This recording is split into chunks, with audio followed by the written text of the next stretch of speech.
Good afternoon, good evening. Welcome back sa ating channel, Let's Shop. So may dumating na kain dito. Biro lang.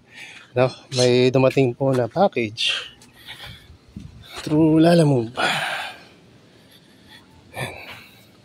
So, buksan natin.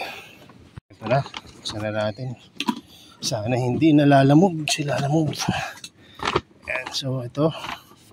So yun na yung mga iba pang nagsidatingan. Pero ito, tingnan natin kasi medyo delicate tong halaman na to. Ito yung sinasabi ko nung mga nakaraang video na yung Helianthora na 3. Mga juvenile tong mga binili ko. Oops. Aba, parang may previous ako. Ay tama, nangingi pa nga pala ako sa kanya ng extra na live sphagnum. So yan, saktong-sakto to. Kasi yung isang Helianthora na binili ko walang masyadong live, kaya sabi ko pwede pong lagyan mo kahit kaunti. Yan, so ito yung Helianthora ciliata. Yun, transfer agad natin to. Ay, wala pa pala akong mga label, so gagawa rin tayong label mamaya. So ito naman Helianthora nutans. May Helianthora nutans na ako dati, yan lang napabayaan ko. Kasi nagre-record ko ng siyempre mga Helianthora, humidity talaga, tsaka moisture. Huwag nyong hindi i-water tray dahil pagka tulad nito sobrang lakas ng hangin, nakakatuyo agad ng medium yan. So sumunod ay Helianthora folliculata, California carnivore yata ang ibig sabihin yan. So okay, mga goods naman itong mga nakarating, although lahat ay juvenile, pero goods na goods naman, di ba? So wala na bang natira dito? Merienda, wala tayong pangkain. Puro na lang tayo halaman. So yan. So ito, dahil may setup na naman tayo ng mga carnivorous plants ng mga Helianthora dito, ire-recta ko na. No, hindi ko na ipapakita kung paano ko itatanim, o ipakita ko pa ba? Sige, pakita natin kasi para alam nyo rin kung paano i-manage yung mga Helianthora nyo nakararating pa lang. Kasi may mga nagka-problema nung may mga bumili ng Helianthora minor sa atin. Nung pagkarating sa kanila, medyo siguro nahirapan sila mag-alaga. Kasi sa totoo lang mahirap talaga halagaan ng Helianthora sa umpisa pagka hindi pa kayo sanay. Actually, etong mga to, meron pa rin akong kaba dito na baka hindi ko mabuhay dahil bukod sa juvenile, ang setup doon ay medyo high humidity talaga sa binilan ko, tsaka malamig dahil malamig na lugar yung kung saan siya nakatira. So yan, iyaan pa ko lang ha. So kuha tayo ng cellphone holder para makita nyo kung paano ko mabali, kung paano ko, huwag naman sana, kung paano ko i-unpack. Kasi ang Helianthora, napaka-brittle niya. From roots to tip ng kanyang leaves, lahat sa kanya ay brittle. Walang lugar sa kanya na sabihin nating matitibay na structure. Siguro, ewan ko kung bakit ka na, siguro dahil they are created that way na brittle, pero nakakapag-hold ng water sa loob, no? So anyway, i-unpack na natin sila. Tapos lagi kong ginagawa pagkakararating pa lang ng plants, pinapaliguan ko para sa mga Helianthora malagyan ng tubig yung loob, tapos malinis yung medium pati yung mismong halaman. Lalagyan ko rin siguro ng Starkel G kasi galing to sa ibang lugar at nakakita ako ng fungus, no? At baka may kakombo siya na hindi ko alam baka may peste. So mas mabuti na nag-iingat, di ba? So wala naman, mukhang healthy naman sila mukhang all goods naman, pero lalagyan pa rin natin Starkel G. So buksan na natin at tinang iyan pa. So mag-iingat kayo, lalo na yung yung package natin pag nare-receive nyo, di ba may tali yun? Huwag nyo ihilahin yung tali, igupitin nyo please lang. Kasi pag hinila nyo yun, masasama. Ito rin parang ganito. Meron siyang nilagay na saran wrap. Pag hinila ko yan, mapuputol yung mga Helianthora sa loob. So mas maganda gumamit kayo ng gunting tulad nito. Yan, gupitin nyo yung paligid. Iwasan yung mahila.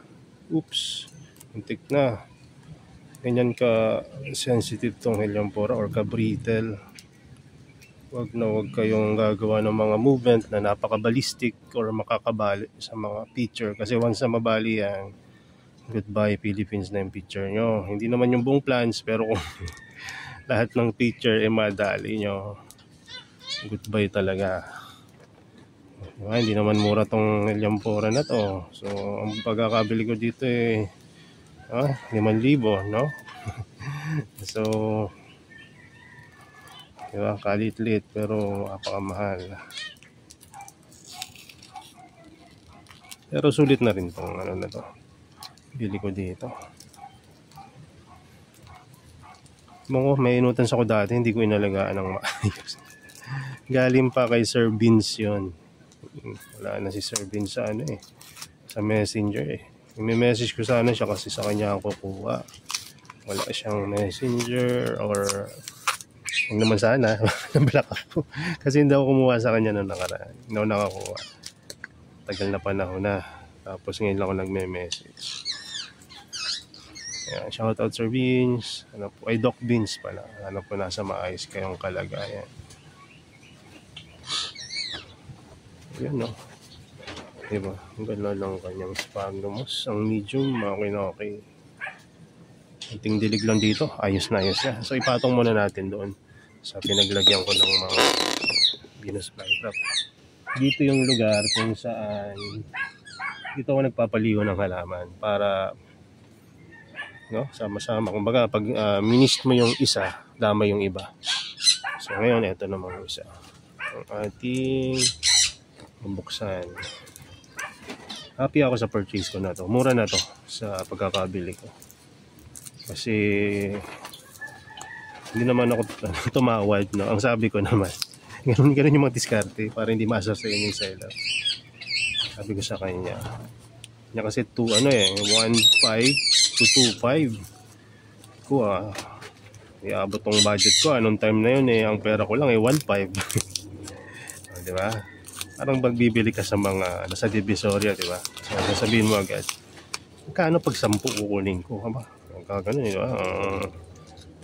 Medyo mag-a-adjust ng konti ng presyo yan at ibibigay sa inyo yung at least yung malapit na sa lowest price. Sabi ko sa kanya, hindi ko naman sinabi bibilang 10, no? Hindi naman talaga makatotohanan yun So ang sinabi ko sa kanya, paano pag set? Magkano ang presyo niyan kapag binili ko as set? Kasi sa totoo lang nung time wala pa ako noon nung mga post niya na Helianthora. So, sabi niya, sige, 4.5 na lang.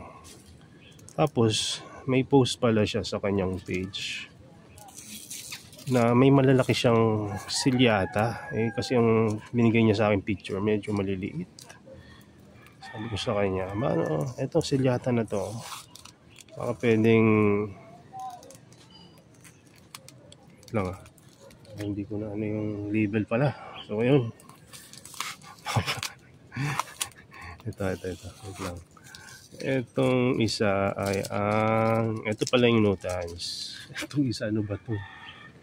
Culicularis siguro to. Kasi silyata itong isa. So lalagyan na natin ng name bago pa mahuli ang lahat.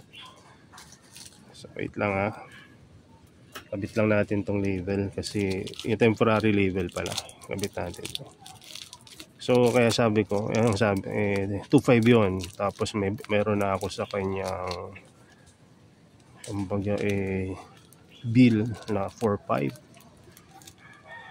sa maliit na silyata or folliculata. Ano ba to? Silyata. Kasi bigay niya sa akin na ito 1.5 lang sa maliit. Ito maliit nga pero medyo marami. Nasa 10 yung na ito yung inibigay niya sa akin parang mga 5 lang or more or less ganon.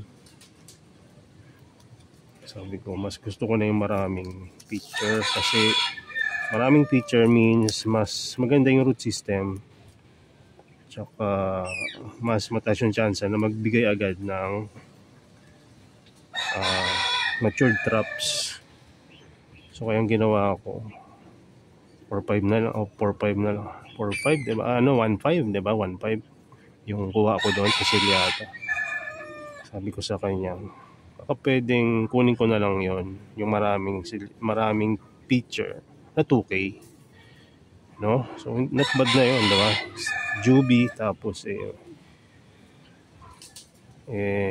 bumili na naman ako sa kanya ng dalawa. So 3 nga bibiling ko, kaya ako nagtatawad or nagtatanong ng set price. Kaya ayun, binigay niya sa akin ng 2K.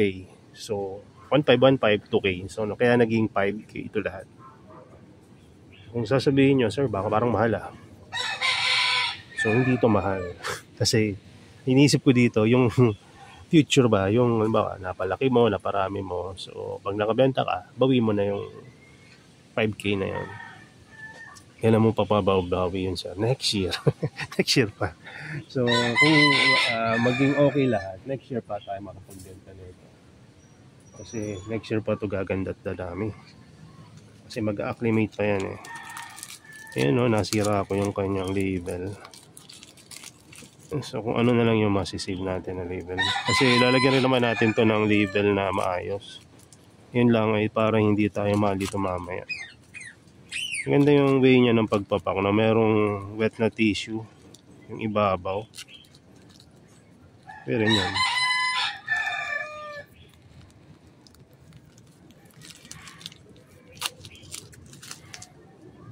Iba sinasabi nila, ang dami mo naman bumili. So big time ka na. Ano na yung ibang mga kaklase ko dati sa tissue culture. Sabi ko lang ang pera. Na marami akong halaman. Wala tayong datong. Sabi nga ni Sir Salcedo, siguro sir nasa paikutan yung pera mo. Sabi ko parang ganun na lang yung so parang ganun. Kasi binili ko ng halaman din eh, yung mga kinikita ko kahit paano sa Shopee. Yung sa YouTube, yung sweldo natin sa YouTube na pa 5K sa loob ng 3 taon. Binili ko rin ng halaman yon.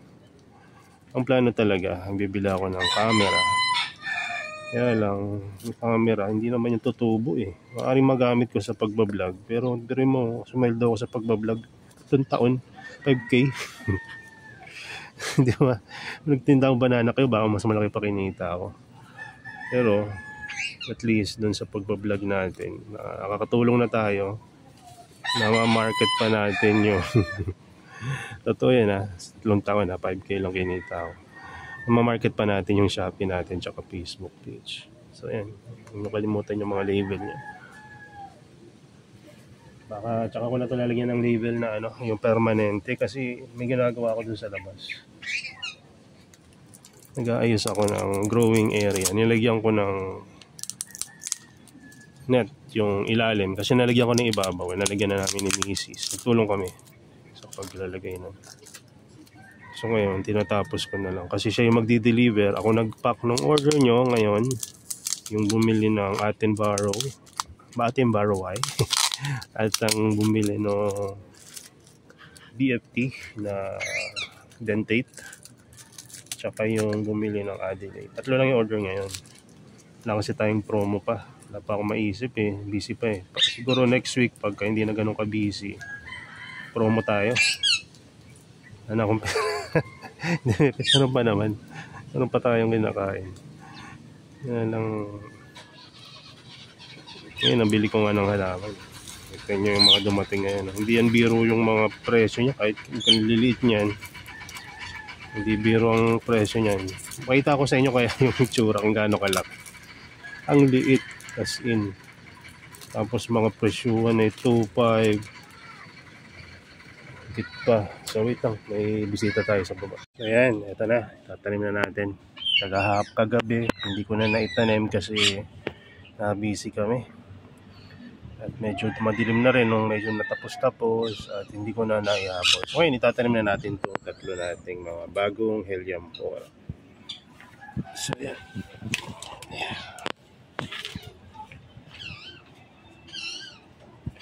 So yung mga Helianthera at ibang carnivorous plant galing sa Calcar, California carnivore, no? At yung iba ay galing sa ibang mga collector. So itanim na natin. Ang plano ay tatanim natin sila doon sa kabila kasi mas maganda kung dito sila maitanim para medyo stable na yung medium at kumbaga maayos-ayos na. Kasi kung babaguhan pa natin ang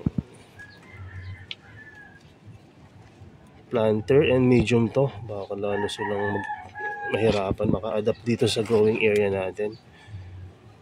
So yun ang plano. So kukunin ko muna para hindi kayo maguluhan. Lalagay ko muna dito sa baba.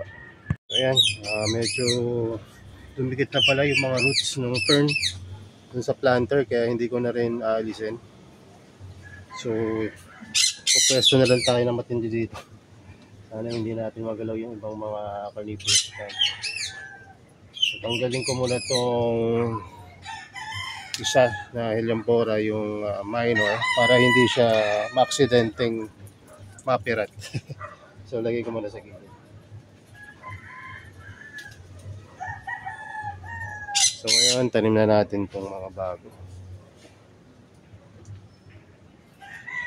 So, tapit ko siguro para mas appreciate nyo ay yung kung paano ko tinatanim. Sorry ha, sa magulong. So ito yung pangalan nung itong isa, no? So haba, di ba, tatlong binuo ko talaga eh. Kasi para hindi ko nga makalimutan ano mang mangyari yung mga ID nila. May mga pagkakataon kasi na kahit na i-save mo na sa phone mo, may mga technical na mga pangyayari, no? Pero wag naman sana mangyari. Kasi uso ngayon yung pang-hack ng mga account, no? So yung ating Facebook page, yung Petlands Philippines, may mga nagsisend ng mga link, mga phishing, mga scam yun eh. So pag halimbawa hindi mo na malay napindot mo or yung kasama mo bilang admin sa page, eh yari ka. Minsan intention ay i-hack, iba namang intention ay yun nga, no? Ano yung account mo makuha nila or scam. Ayan. So yan, nabutasan ko na yung gilid. At kung i-focus natin yan, makikita nyo yung talagang medium ng aking mga Helianthera. So kung napapansin nyo, pure perlite po yan, na mayroon lang toppings na sphagnums. So ayan, ayusin natin. Tanim natin tong pula kasi kailangan niya ng more sunlight. Na although magbabago talaga kulay nito dito dahil alam ko naka-grow light to eh.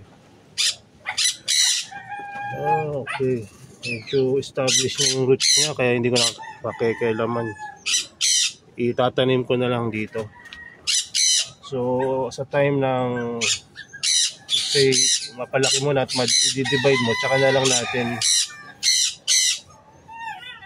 lang natin siya ihiwalay.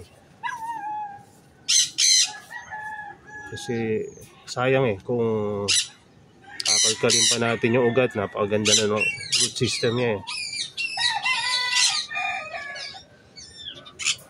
So ganyan na lang yung pag tinatagal ko pa eh, no? Ganito lang pala gagawin. So pag ayaw nyo magalaw yung roots, no, ganyan, maganda naman yung medium niya, so hindi ko nakapapekailaman. Yan, di ba? Eh, kalaw kasi newly replanted, pero established pa rin root sa loob. So lagyan na natin ng level bago pa magkalimutan.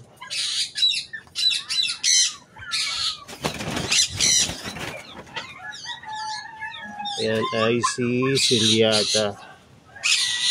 May cilia. Cilia means yung parang buhok niya dun sa ibabaw ng kanyang picture. Ayan. Tapos yung isa dito naman. May mga nag-germinate na dyan sa area na yan ng mga campanulata. Pero ihawiin na lang natin. Tutubo pa rin naman yan. So, hawi tayo ng isang ano. So, excuse me po. Hawiin lang po namin. Mabubuhay pa rin naman yan. Mag-iiba lang ng orientation. Ayan.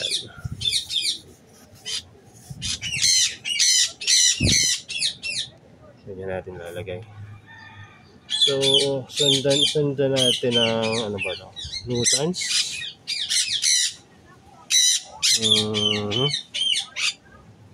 Ito na lang, yung puliculata. Sige, nutans na. Sorry ha. Kasi yung ano, baka magkahawid kasi ang puliculata.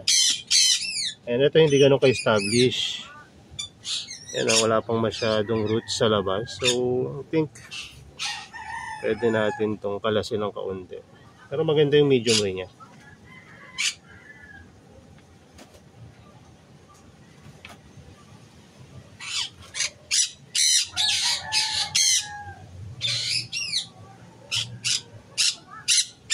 So, hindi ko na masyadong kakagalawin. Wala pang roots masyado. Siguro kaka-replant lang nito. Pero okay lang.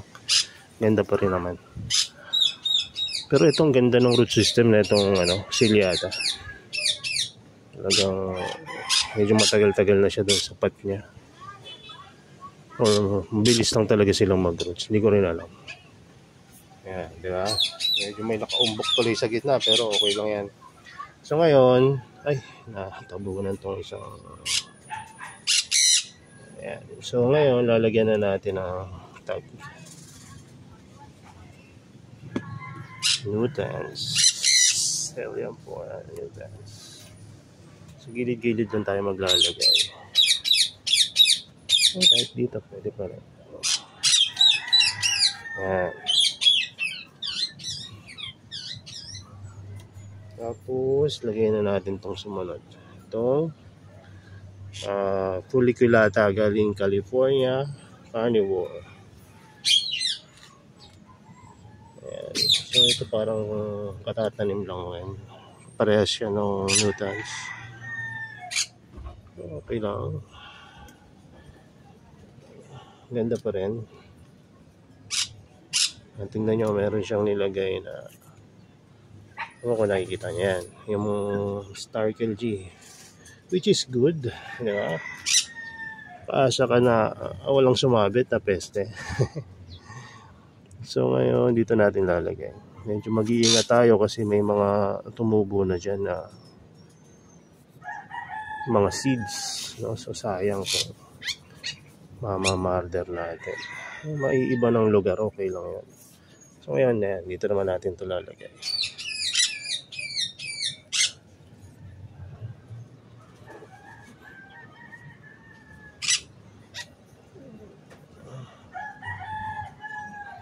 Ayan.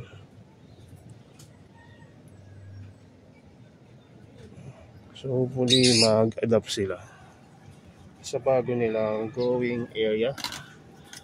Dahil sanay ito sa mamahaling lugar. Na medyo malamig at highlands setup. Ayan, itanim na natin. Nandito si Fuliculata. Meron na daw itong maliit na growth point. Siguro nga, para meron na nga doon sa bandang unahan. Ito si Nutans. So, nakabenta na rin ako dati ng Nutans. Naubos lang talaga. Yung Puchella ko nga, nawala na rin.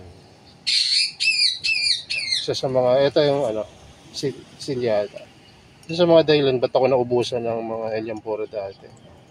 Bukod sa nahirapan ako dating alagaan sila. Talagang hindi ako sigurado talaga kung mabubuhay ko. Kaya isip ko, buti na lang yung ibang mag-alaga. Kaysa naman mamarder ko pa sila. So ayan. So ngayon didiligan ko na yung mga yan. Para maging komportable sila sa bago nilang space. No? At may binigay siya sa akin na extra na live. Papatong na rin natin to. Itong live sphagnum moss. So pwede ko itong gupit-gupitin para mas marami. Ano kaya gawin natin yon? Gusto nyo ba?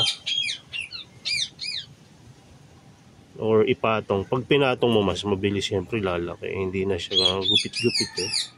Patong na lang natin. Dito. Yan, layo-layo para medyo ano, okay, well distributed yung mga live. Diba? Parang nakapanood na rin kayo kung paano kami tatanim-tanim. Pero mas maganda to kung itatanim mo one by one talaga. Yan. Yung isusok-sok mo yung bandang ugat niya sa ayan.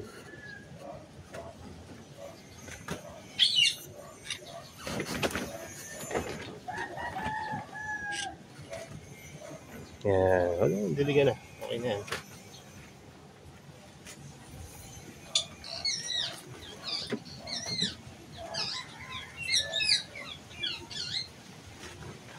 Balik ko na rin tong minor dito sa gilid para sabay ko nang didiligan. So, zoom out natin para makita nyo. Zoom out na pala yun. Ayan. So, dilig-dilig muna. Pinatagal-tagal ko pa no? Hindi ko naman pala tatanggalin yung old medium.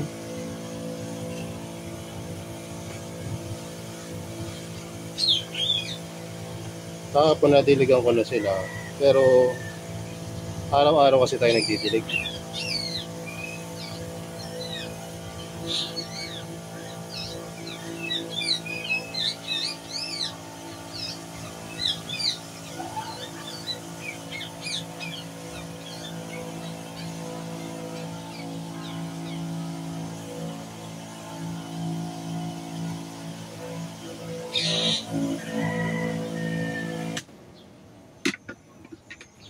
So, yun lang muna. At tayo ay marami pang asikasuhin dito sa growing area. So, ang gagawin ko ngayon, didilig ako sa buong growing area. Tapos, asikasuhin ko na yung mga order nyo sa Shopee.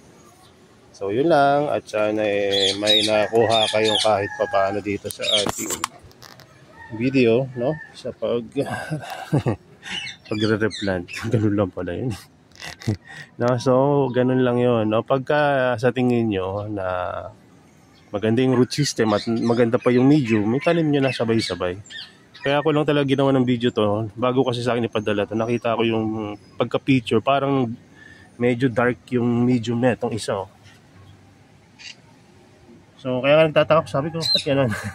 Siguro yung naibigay niya sa akin yung isa, hindi yung napili ko. Pero okay lang, mas trip ko naman talaga tong isa na to. Although mas malaki yung nauna ko napili. Kaya lang yung medium noon, medyo alanganin. Kaya sabi ko, baka pwede mo akong bigyan ng medium na sphagnum moss na live. Ang lalagay ko lang sa ibabaw ng isa. Kasi kakalkalin ko nga yung ibabaw noon, supposedly. Tapos ililipat ko yung mga bigay na sphagnum moss. So ayun, no? Pero okay pa rin, no? Mas masaya ako dito sa purchase ko na to. Sa totoo lang. Kasi healthy yung medium niya. So, na-replant ko siya ng direkta na. At bukod doon, nakita ko pa yung root system niya. Napakaganda.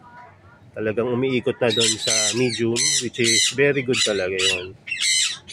So, yun. No? Pagka nakaka-receive kayo ng, ng mga Helianthera or other carnivorous plant, kung okay naman yung medium, huwag nyo na i-transfer. No? Lalo na sa mga baguhan. Sa mga dati pa, alam nyo na yung gagawin nyo. No? So, mas maganda yung sa mga matatagal na ginagawa nila, sabay na yung paglilinis ng plant sa pagre-replant. So, yun lang muna. At medyo marami-rami pa tayong gagawin. At sana may mga natutunan kayo dito sa ating mga video na ito na ginagawa. Pag may mga request kayo, magsabi lang kayo ha. Kasi syempre, ang iniisip ko yung mga daily routine ko lang rin dito. at kung ano pa yung pwede kong maituro sa inyo. Malay nyo, no, may mga katanungan pala kayo na gusto nyo matutunan, tapos alam ko naman pala, pero hindi pa natin na-picture. No? So magsabi lang kayo. So yun lang, God bless, and bye-bye.